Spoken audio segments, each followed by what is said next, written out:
भारत में इस वक्त एक के बाद एक तेल से भरे बड़े बड़े जहाज धड़ाधड़ बंदरगाहों पर उतर रहे हैं, वो भी ऐसे समय में जब भारत पर पहले से ही 25% अमेरिकी टैरिफ लग चुका है और आने वाले चंद दिनों में ये सीधा बढ़कर 50% होने वाला है। लेकिन असली हैरानी की बात यह है कि ऐसा नहीं है कि सारे टैंकर सिर्फ रूस से आ रहे हैं। कुछ रूस से हैं, कुछ इराक से, और सबसे चौंकाने वाली बात, कई टैंकर तो सीधे अमेरिका से भारत पहुंच रहे हैं। जी हां दोस्तों, शायद आपको यकीन ना हो, लेकिन चाहे जितना भी गहराई से देख लें, एक ऐसी समस्या है जिस पर हमारी नजर पड़नी ही चाहिए, और इसका हल चाहे जो भी निकले, एक बात तो पक्की है कि जैसे जैसे हालात बदल रहे हैं, साफ दिख रहा है कि भारत को एक सोची समझी चाल के तहत निशाना बनाया गया है और कहीं ना कहीं पश्चिमी देशों की एक बड़ी योजना अब असर दिखाने लगी है। असल में जब यूरोपियन यूनियन ने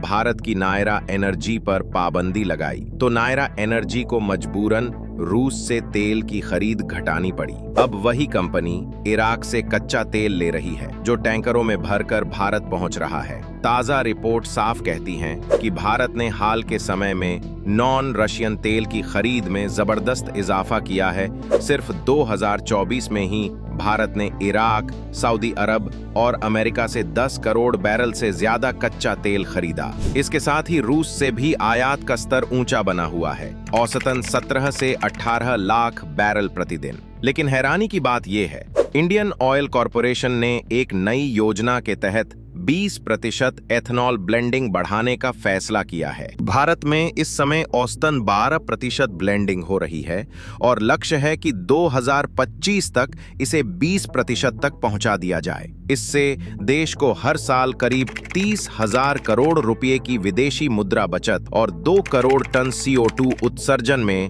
कमी का फायदा होगा। तो पूरी कहानी क्या है, यही हम इस वीडियो में समझाने वाले हैं। लेकिन आगे बढ़ने से पहले वीडियो को लाइक कर दें और चैनल को सब्सक्राइब करना मत भूलें, क्योंकि हम आपके लिए ऐसे ही जरूरी और दमदार अपडेट्स लाते रहते हैं। देखिए दोस्तों, क्या आपने कभी सोचा है कि दुनिया की राजनीति में सबसे बड़ा हथियार क्या है? ये सिर्फ गोलियां और मिसाइलें नहीं हैं। असली हथियार है दिमाग और सही समय पर उठाया गया कदम। और हाल ही में भारत ने ऐसा ही एक बड़ा कदम उठाया है, जिसने सीधे सीधे अमेरिका को ये संदेश दे दिया, हम किसी के भरोसे बैठे नहीं रहते। कहानी शुरू होती है वॉशिंगटन से।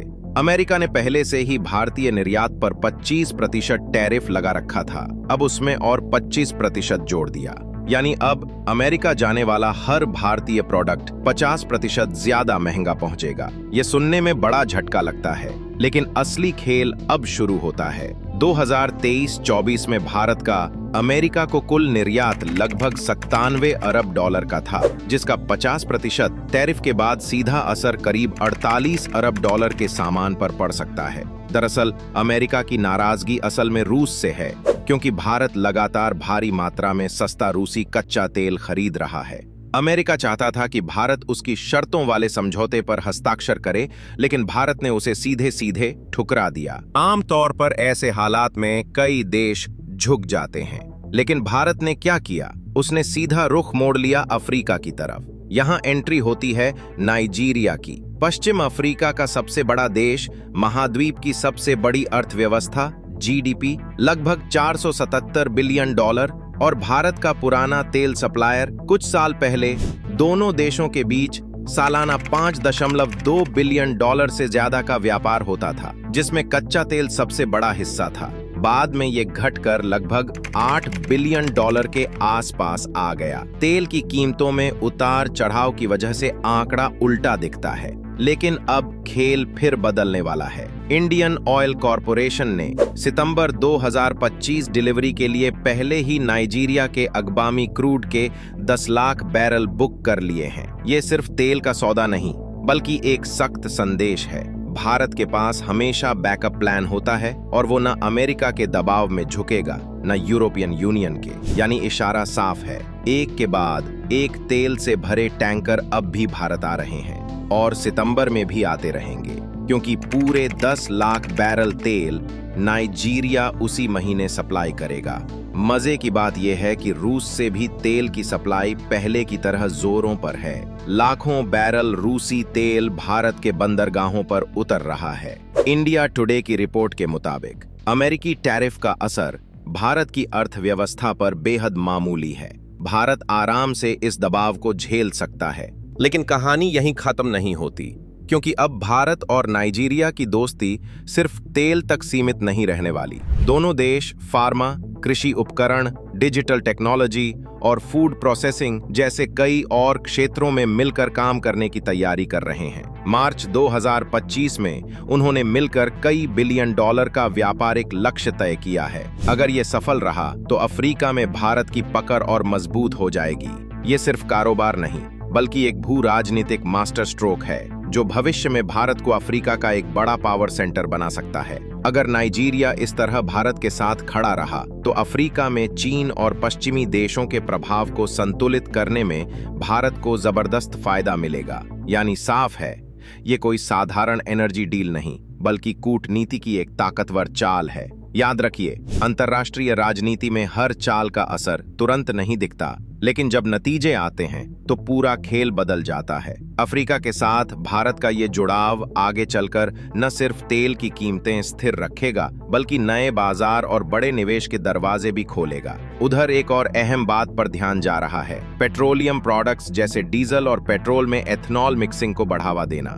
भारत में इस समय औसतन 12% एथनॉल ब्लेंडिंग हो रही है और सरकार का लक्ष्य है कि 2025 तक इसे 20% तक पहुंचा दिया जाए। अगर ये लक्ष्य हासिल होता है तो देश हर साल करीब 4 अरब लीटर पेट्रोल की बचत कर सकेगा, जिससे 30,000 करोड़ रुपए तक का विदेशी मुद्रा खर्च बच सकता है।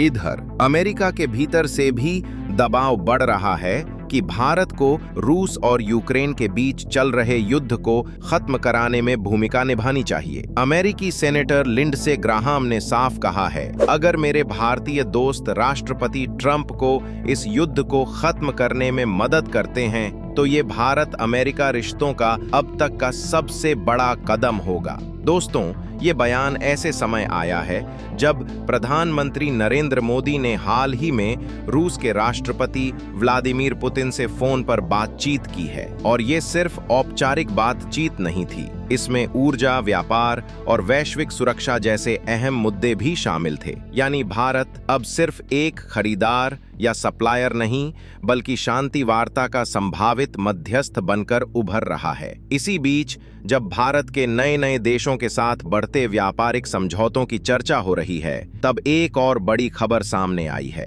अरब सागर के किनारे भारत के पड़ोसी देश ओमान के साथ भारत का फ्री ट्रेड एग्रीमेंट बहुत जल्द घोषित होने वाला है। 2023 से ही भारत और ओमान के बीच comprehensive economic partnership agreement CEPA पर बातचीत चल रही थी, और अब दोनों देश इसे अंतिम रूप देने के लिए तैयार हो चुके हैं।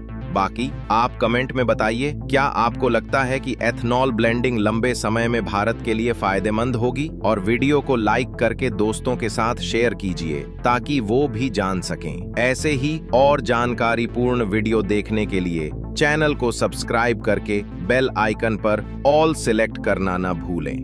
जय हिंद।